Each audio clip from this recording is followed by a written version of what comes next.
स्थानिक पोलीस प्रशासनानं ज्यावेळेस हा तपास CIDकडे दिला त्याच्यानंतर याच्यामध्ये कुठलंही सहकार्य CIDला त्यांनी केलेलं दिसत नाही. जसं की 6 तारखेला घटना घडल्यावर अॅट्रॉसिटी जर घेतली असती PI साहेबांनी तर माझा भाऊ आज जिवंत असता. पण मला आजच्या घडीला हे वाटतं की माझी परीक्षा जरी मी बाजूला ठेवली, कारण की माझे वडील जे होते ते आमच्यासाठीच नाही तर पूर्ण गावासाठी म्हणजे एक वेगळेच होते. काहीच नाही बघा. आता का आम्हाला न्याय पाहिजे, आरोपी सगळे अटक पाहिजेत, त्याच्याशिवाय आता हो का नाही तर आम्ही पण जगण्यात काहीच अर्थ नाही. आमचं कुटुंब सगळं संपवून द्या, आमचं गाव पण संपायलाच बसलंय. संतोष देशमुख यांची हत्या होऊन 77 दिवस झाले. या 77 दिवसामध्ये हा तपास सुरुवातीला CID त्यानंतर SIT आणि अगदी ज्युडिशियल कमिटीकडून सुद्धा चालू आहे. मात्र या तपासासंदर्भामध्ये सुरुवातीपासूनच कुटुंबियांनी प्रश्न उभे केले, त्यानंतर गावकऱ्यांनी आंदोलनं केली, तरीसुद्धा यातल्या तपासातल्या काही गोष्टी ज्या प्रशासनाकडून पूर्ण होत नाहीत. आपण बघतोय की अशा प्रकारे मसाजोगचे नागरिक आणि देशमुख कुटुंबीय म्हणजे संतोष देशमुख यांची आई, पत्नी, मुलगी, भाऊ आणि त्यांचं अख्खं कुटुंब या ठिकाणी अन्नत्याग आंदोलनामध्ये सहभागी झालं आहे. या आंदोलनाची घोषणासुद्धा आठवड्याभरापूर्वी मसाजोगच्या नागरिकांनी केली होती की जर त्यांच्या मागण्या पूर्ण नाही झाल्या तर कुटुंबियासमवेत त्यांना अन्नत्याग आंदोलन करावं लागेल. आणि ज्या अन्नत्याग आंदोलनाला आता सुरुवात झाली आहे. मसाजोगचे नागरिक त्यात आपण बघतोय की महिला आहेत, पुरुष आहेत, लहान मुलंसुद्धा यात सहभागी झाल्यात आणि या आंदोलनाचं टोकाचं पाऊल आज नागरिकांनी उचललेलं आपल्याला पाहायला मिळतं आहे. काय नेमकी भूमिका होती? धनंजय देशमुख माझ्यासोबत आहेत, संतोष देशमुख यांचे भाऊ आहेत. खरं तर ही वेळ आपल्या कुटुंबावरती किंबहुना गावावरती येऊ नये असाच प्रयत्न सगळ्यांचा होता. पण मग काय झालं नेमकं? प्रशासन आपलं समाधान करू शकलं? ज्या आपण मागण्या ठेवल्या होत्या त्या मागण्यासंदर्भात प्रशासन सकारात्मक होतं? अशा मागण्यांचं तर आपण समजा SP साहेबांना आणि प्रशासनाला बोलणार आहोत, पण दुर्दैव एका गोष्टीचं वाटलं. स्थानिक पोलीस प्रशासनानं ज्यावेळेस हा तपास CIDकडे दिला त्याच्यानंतर याच्यामध्ये कुठलंही सहकार्य CIDला त्यांनी केलेलं दिसत नाही किंवा देशमुख कुटुंबियाला किंवा CIDला कसे चांगले पुरावे देता येतील या संदर्भात कुठलाही प्रयत्न केला नाही. हात वर केले, झटकले आणि आमचा तपास झाला, आम्ही CIDकडे दिला एवढं सांगून मोकळे झाले. त्यानंतर 4-5 प्रकारचे CCTV फुटेज जे की या तपासात प्रामुख्यानं खूप महत्त्वाचे होते ते सर्वसामान्य लोकांनी, तुमच्यासारख्या प्रसारमाध्यमांनी हे आणून दिले. पण त्यांनी असं कधीही जिम्मेदारी समजली नाही की आपण काहीतरी सढळ पुरावा कसा सापडल आणि आपण त्यांना कसं आणून देऊ असा कुठेही प्रयत्न केला नाही. आणि ह्या सगळ्या चुका जसं की 6 तारखेला घटना घडल्यावर अॅट्रॉसिटी जर घेतली असती PI साहेबांनी तर माझा भाऊ आज जिवंत असता, तो आज आमच्या गावात असता. तर हीच गोष्ट पुन्हा सिद्ध कशी केली त्यांना की ही घटना घडलेली आहे, CCTVमध्ये आहे, हीच घटना घडलेली 12 तारखेला ह्याचा FIR केला आहे. म्हणजे चूक केली तुम्ही आणि तुम्हीच सांगितलं की ही चूक होती, आम्ही त्याच्यावर केस केली किंवा त्याच्यावर FIR दिला, पण कधी केला? आमचा भाऊ ज्यावेळेस या आयुष्यात राहिला नाही त्यावेळेस केला. त्याच्यामुळे त्याचा आम्हाला आत्ता तरी काहीच उपयोग नाही किंवा तुम्ही या तपासामध्ये एकही पुरावा देऊ शकलेले नाहीत. किंवा अजून दुर्दैव असं वाटतंय की आम्हाला देशमुख कुटुंबियाला त्या लोकांनी अजून साधं कधी चर्चा पण केली नाही की ही कशामुळे घटना घडली, चूक झाली तर सांगणंसुद्धा त्यांचं काम होतं की आमच्याकडून ही चूक झाली, आम्ही त्यांना समजण्यात चुकीचं ठरलो किंवा काय असं कुठलीही आम्हाला बातचीत त्यांची झाली नाही. आणि अत्यंत चुकीच्या पद्धतीनं आमचा भाऊ गेलेला आहे आणि त्याला सर्वस्वी जबाबदार हे इथलं स्थानिक पोलीस स्टेशन आहे. त्यातले काही लोक, म्हणतोय मी, सगळे लोक नाही, सगळे लोक चांगले नसतात किंवा सगळे लोक वाईट पण नसतात. त्या लोकांनी ज्या वाईट काम केलेलं आहे त्या लोकांनी हा माझ्या भावाचा घात केलेला आहे. पण पोलिसांच्या एकूण तपासासंदर्भामध्ये, पोलिसांच्या भूमिकेसंदर्भामध्ये कायम प्रश्नचिन्ह उभं टाकलं आपल्याला पाहायला मिळतं. यात पर्टिक्युलर ज्या पोलिसांच्या संदर्भात आपल्या मागण्या होत्या त्या व्यक्ती म्हणून त्यांच्या नावाने अथवा त्यांच्या पदाने केल्या होत्या त्या काय होत्या?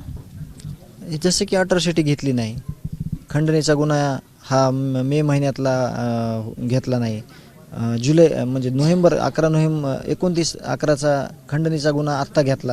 हेच जर जिथल्या तिथं गुन्हे घेतले असते तर पुढं ह्या गोष्टी घडल्याच नसत्या ना.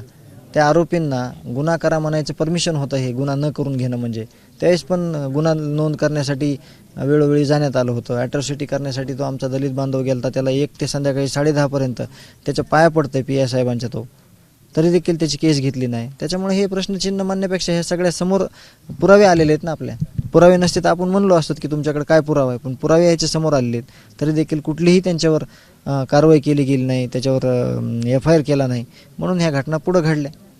पण असं वाटतं की कुटुंब म्हणून खरं तर ज्या घटना कुटुंबामध्ये मागच्या 2-2.5 महिन्यापासून घडतायत, संतोष म्हणजे तुमच्या भावाची हत्या होते, त्यानंतर तुम्ही वेळोवेळी प्रशासनाकडे जाता, मागणी करता, राज्यातले अनेक लोक तुमच्या सहभागी होतात, पण तरीसुद्धा प्रशासन हे पूर्ण करू शकत नाही, म्हणून कुटुंबावर स्वतः वेळ येते.